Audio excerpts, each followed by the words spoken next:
Thanks for joining us. I'm Adrian Seet and you are watching Nightline. The top stories. Get ready for earlier polls, warns Prime Minister.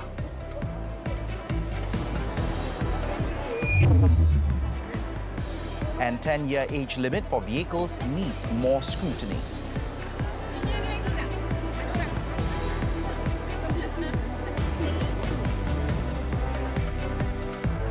Get ready, the 15th general elections can be held earlier, says the Prime Minister. As such, Datuk Sri Ismail Sabri Yaakob does not want UMNO and Barisan Nasional or BN machinery to have last-minute preparations. Bagi parti politik untuk menghadapi pilihan raya, setahun bukanlah satu jangka masa yang lama. Jadi, kena bersedia. Itu kalau paling lewat setahun. Pilihan raya mungkin diadakan lebih awal daripada tarikh akhir penggal. Maknanya kalau paling lewat setahun, kalau lebih awal, tentulah jangka masa itu lebih dekat. Speaking in Bera Pahang on Sunday, the Prime Minister said although there is no discussion on the date of the dissolution of Parliament, BN must be prepared to face the elections if it is called soon. He said this is to ensure that the machinery runs smoothly during the polls.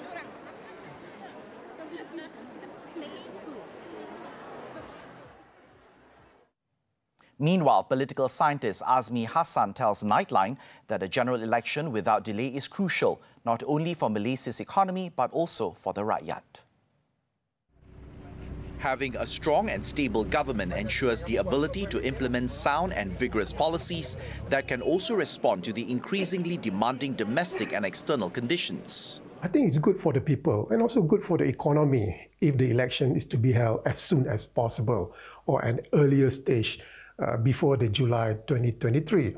Why I'm saying that? Because the idea is that the current, I think, political parties, they are confident of forming a stable government with a healthy majority. With that kind of federal government, I would say that the government can concentrate on formulating policies, on tackling the economy at the current situation. So I think if it is going to be dragged on, the current status quo will remain as it is because the Prime Minister's hands are basically tied.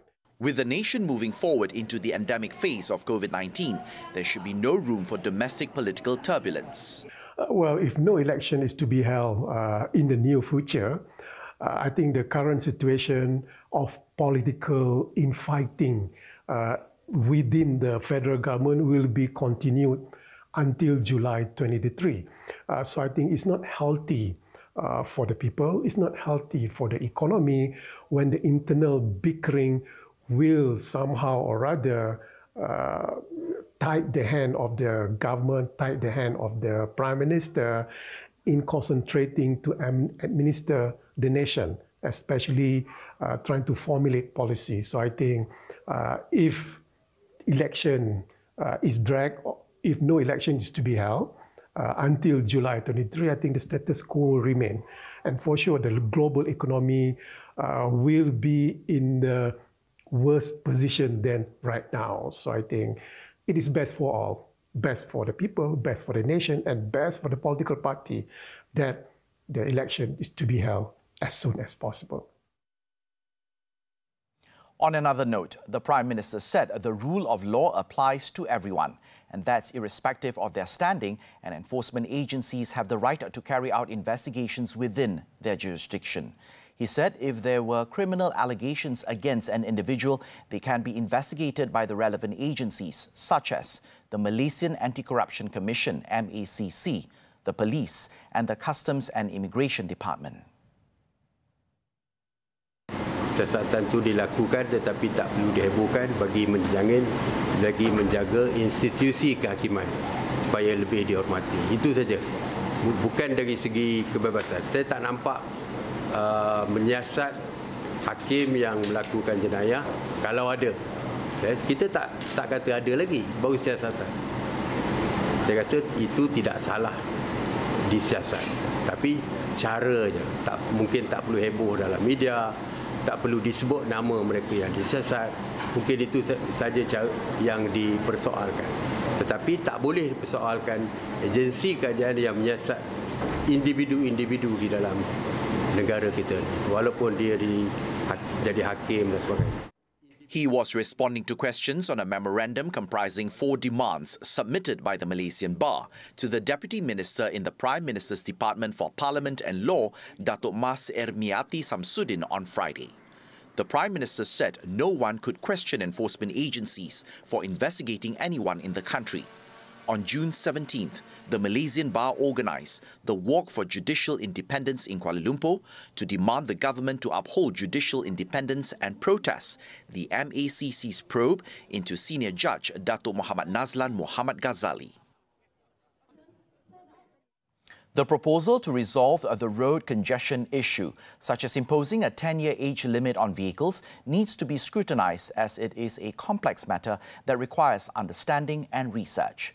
Transport Minister Datuk Sri Wee Ka Siong said this was because to implement the proposal, the country should provide a complete public transport network system. He said Malaysia is still in the process to complete its public transportation network through various projects such as the Mass Rapid Transit MRT initiative. He said the ministry welcomed any views, but there are many aspects to study and more than one solution to tackle the issue. Datuk Sri Wee was commenting on the proposal from a group of researchers from Universiti Kebangsaan Malaysia recently, suggesting that vehicles that are more than 10 years old should be disposed of to resolve the road congestion issues in the city. Meanwhile, Datuk Sri Wee said vehicle registrations in Malaysia were over 34 million and only two-thirds or 22 million registrations are still active. He said it had been identified that some vehicle registration numbers still exist because people want to keep the registration number of their father's vehicle even though the car may not be used anymore. As such incidences may be the case, Datuk Sri Wee said the matter must be looked at holistically and comprehensively. On another matter, the Shuttle Tebrau service from Johor Bahru Central Station to Woodlands Station in Singapore resumed operations on Sunday after being suspended for 2 years following the COVID-19 pandemic. Datuk Sri Wee said the resumption of the service will help reduce congestion on the causeway, and it was well received as almost 70,000 tickets were sold for the period of 1 month. Sejak pembukaan sepadan semula pada 1 April, kita dapat melihat di mana pembangunan ekonomi, prestasi perniagaan para peniaga di sini memang rancak. Dan saya tahu bahawa ini adalah satu destinasi yang sangat popular dan kita akan memberi perkhidmatan terbaik kepada rakyat mereka yang sentiasa berulang-alik sini ke Singapura dan sebaliknya. Speaking at a press conference after flagging off the Tebrau shuttle at Johor Bahru, Datuk Sri Wee added that there will be 31 trips daily starting from 5 a.m. to 11:45 p.m, with 13 trips from Malaysia-Singapore route and 18 trips from Singapore-Malaysia route. The Tebrau shuttle can accommodate 320 passengers each trip, with a train frequency of 30 minutes. The Yang di-Pertuan Agong on Sunday conveyed his condolences to the family of singer-actress Adiba Noor, who died a day earlier. Also conveying condolences on Istana Negara's Facebook page was the Raja Permaisuri Agong. Al-Sultan Abdullah Riyatuddin Al-Mustafa Billah Shah and Tunku Haja Aziza Amina Maimuna Iskandaria expressed their sadness over the death of Adiba and hoped her family would remain resolute in facing this difficult time. The King and Queen also described her passing as a great loss to the country's arts scene. The 51-year-old Adiba died at a private hospital in the federal capital on Saturday evening after a battle with ovarian cancer. The final rites for the multi-talented actress, singer and host were conducted at the Al-Ansar Mosque in Taman Keramat at 9:30 a.m. Her remains were laid to rest at the Taman Keramat Permai Muslim Cemetery in Kuala Lumpur on Sunday at noon. The burial was attended by her father, Muhammad Omar Zainal Abidin, relatives and more than 100 close friends. Meanwhile, Adiba appeared to have kept her health condition to herself. It was earlier this month that she spoke about the importance of health. In a recent photograph, Adiba also appeared to have lost significant weight. She said, quote, "It's time for me to take care of my health because I'm getting old. That's all," unquote. But to her family members and friends, little did they know that Adiba was battling the big C in silence. For 87-year-old Muhammad Omar Zainal Abidin, the loss of his third child is a deep grief experience that goes beyond words. Dia tak bagi tahu siapa pun. Tak bagi. Itulah yang ada sikit. Saya pergi hospital bila Mary tu, dia tak bagi tahu kan. Lain tu.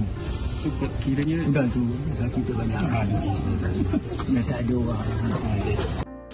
Saya tahu dia sakit, tapi saya tak tahu dia sakit seteruk yang latest ni, stage 4 semua. Saya tahu dia sakit dan saya hormat dia. Cakap jom jumpa, jom kita buka puasa sama-sama, sama Hari Raya, jumpa apa semua. Dia macam nanti lah busy. Dia macam menjauhkan diri. Dia tak cerita apa pun. Dia jauhkan diri je. So Adiba Noor's forte is not just singing. Her command of both the English and Malay languages often gave the former English teacher a versatile disposition. In February last year, she had even offered to teach English. Saya lihat tu daripada banyak persembahan dia dalam dunia industri hiburan ni kan.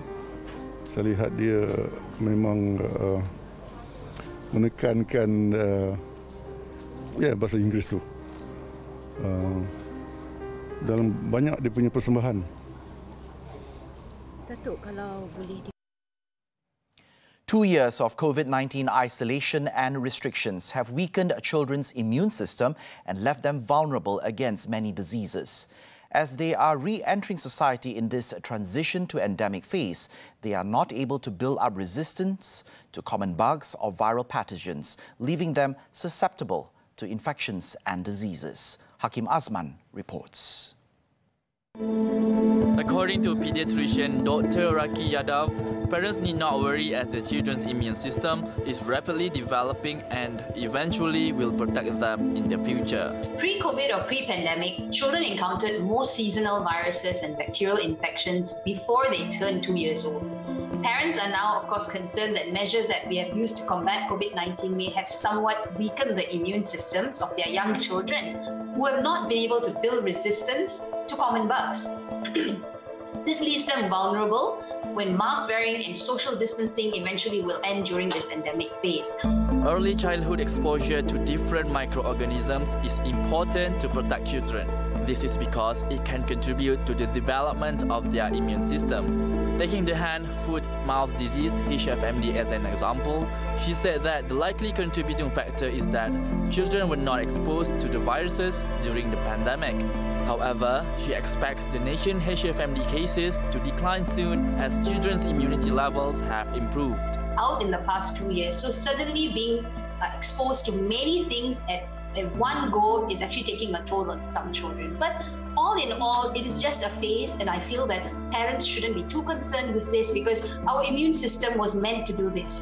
It also means that your child's immune system is actually working because when they get sick, their body is building antibodies, they're fighting against certain germs, so they don't get sick with the same virus or bacteria again.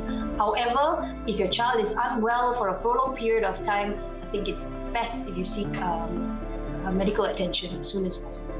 The Malaysian Medical Association, MMA, said the rise in multifaceted infections among children is something which is expected, but this should be treated with caution, especially if they exhibit severe symptoms. Now that they are going back to the schools and mixing around with others, they will be exposed to the various viruses, which they would have been exposed to anyway if there were no lockdowns. So cases of various infections will be seen to increase. To overcome this, parents need to ensure that their children continue to observe personal hygiene and relevant SOPs. As for parents, they are concerned on the matter of weakened immune system as their children could be infected with any diseases easily. 2 years they are leaving the house, there are no activity outside. That's why their immune system plus a long time you stay at the house, so your food also never eat proper way. So the 2 years is a long time. Now is you have to side effect come out all children one. Ialah budak tak keluar untuk bermain, so dia terperap dalam rumah saja. So perudaran dalam rumah pun mainkan faktor utamalah dengan luar punya persekitaran. So saya rasa memang budak-budak sekarang dia cepat kena sakit lah. Macam anak saya sendiri pun dia cepat kena sesama, demam. Some parents felt that exposing their children to outdoor activities can help to improve their immune system. So I think maybe you should be aware and cautious, but at the same time you try to balance the children with the social life. Bagi dia orang suplemen macam vitamin C macam tu. Saya tak bagi dia bergaul sangat dengan orang-orang lain lah. Terutama macam kalau pergi luar pun tak boleh macam tempat yang macam ramai orang isap rokok macam tu. Children's immune system development has lost 2 important years to build antibodies. Thus, they are at higher risk of getting infected by diseases. However, parents can help to improve their children's immune system by letting them play outside again, but with caution. Hakim Azman, TV3. Still to come, Sri Lankan troops open fire to contain unrest over fuel shortages.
Welcome back.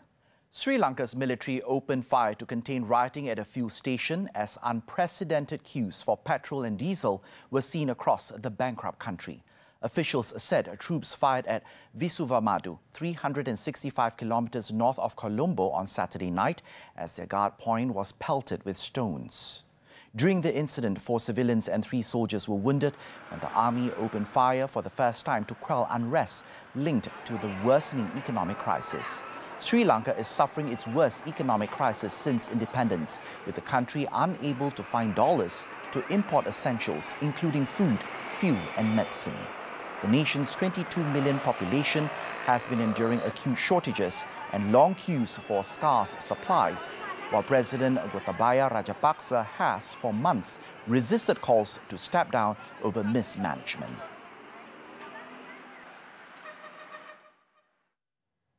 Spain, France and the other Western European nations sweltered over the weekend under a blistering June heatwave that has sparked forest fires and concerns that early summer blasts of hot weather will now become the norm. The weekend's soaring temperatures were the peak of a June heatwave, in line with scientists' prediction that such a phenomenon will now strike earlier in the year thanks to global warming. On Saturday, the popular French southwestern seaside resort of Biarritz saw its highest all-time temperature of 42.9 degrees Celsius, prompting authorities to urge vigilance from the central western coast down to the Spanish border. Many parts of the region also surpassed 40 degrees Celsius, although storms were expected on the Atlantic coast on Sunday evening, the first signs that the stifling temperatures will gradually regress to concern only the eastern part of the country.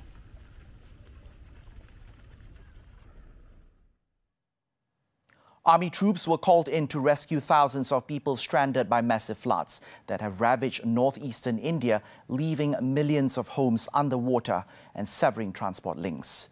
In India's Assam state, at least 9 people were killed in the floods and 2 million saw their homes submerged. The Brahmaputra one of Asia's largest rivers, beached its mud embankments, inundating 3,000 villages and croplands in 28 of Assam's 33 districts across the border in India. In neighbouring Bangladesh, lightning strikes have left at least 9 dead since Friday. The monsoon storms in both states have already killed at least 59 people. Forecasters said the floods were set to worsen over the next 2 days, with heavy rain in Bangladesh and upstream in India's northeast.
On to sports. Football. Brazilian forward Herlison Cayon's hat-trick helped Selangor East to a dominant 7-0 win at Sarawak United in the Malaysian Super League on Sunday. Brendan Gunn opened the scoring in the 7th minute. Yuri Enrique de Oliveira Costa doubled the tally in the 23rd minute before Cayon made it 3-0 in the 45th minute. It was 4-0 in the 51st minute via Muhammad Nur Hakim, and that became 5-0 when Cayon scored his second in the 74th minute. Cayon then scored his hat-trick in the 88th minute before Alif Haikal Hakim Lau completed Selangor's biggest win of the season in the 92nd minute.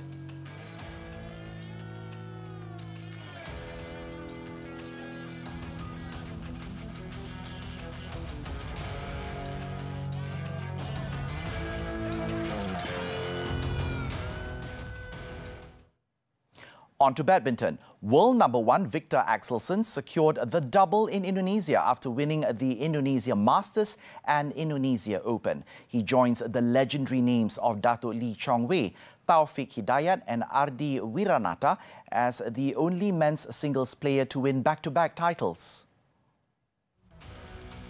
His opponent in the final on Sunday, China's Zhao Junping, was making his World Tour final debut, and it perhaps showed. Zhao had found a way past Axelsen in their 5 previous meetings. However, it was one-way traffic in the final. Axelsen put on a clinical performance, not allowing his opponent into the match at all, winning 21-9, 21-10. The women's singles finals, meanwhile, ended with second-ranked Tai Su Ying of Taiwan securing victory over China's unseeded Wang Zhiyi, 21-23, 21-6, 21-15. Liu Yu-chen and Ao Swan Yi clinched their first BWF title as a pair after beating Choi Sul-gyu and Kim Won-ho in straight games in the men's doubles final. In the mixed doubles, China's Zheng and Huang secured their 20th straight win and 4th straight title in international competitions. E-hailing drivers charged with smuggling illegal immigrants. This and more from the local front when we return.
Thanks for staying with us. In Terengganu, 3 e-hailing drivers were brought to the Kuala Terengganu Sessions Court on charges of smuggling 16 illegal immigrants last month. The 3 men, 57-year-old Choi Chi Kiao, 48-year-old Wong Kok Siong and 46-year-old Lee Sing Ping, nodded when the charges against them were read out before Judge Dasuki Ali. However, no plea was recorded from the 3 accused.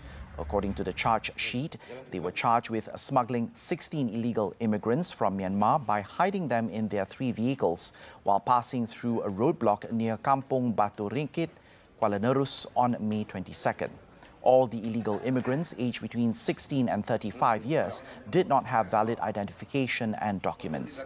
They were charged under the Anti-Trafficking in Persons and Anti-Smuggling of Migrants Act, which provides for a fine not exceeding 250,000 ringgit or imprisonment for a maximum of 5 years or both upon conviction.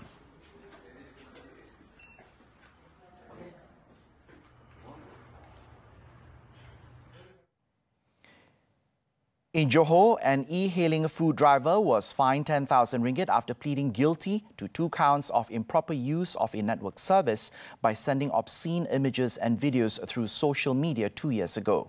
The plea was made on Sunday before Judge Datuk Cik Wan Zaidi Cik Wan Ibrahim at the Johor Bahru Sessions Court. The accused, Muhammad Khair Ma'ani, aged 25, was charged with using the Instagram application to knowingly make and initiate the transition of a communication in a form of pornographic pictures and videos with the intention of offending others. Both offences were allegedly committed at Taman Ungku Tun Amina in Johor Bahru at about 8:50 a.m. on January 25, 2020.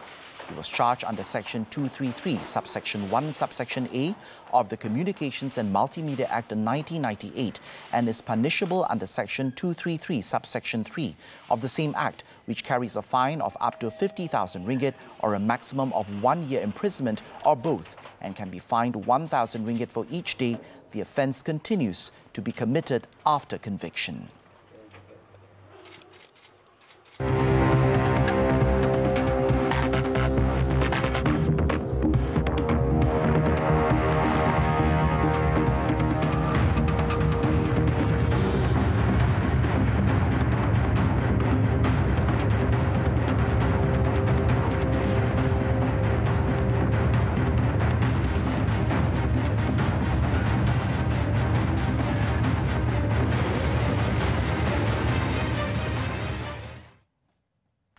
As we wrap up Nightline this time around, let's take a look at the world's leading art fair, Art Basel, that opens in Switzerland for its 2022 edition in a more favourable and market climate after a 2-year gap due to the pandemic. With that, I'm Adrian Seet. Thank you for tuning in and have a productive week ahead.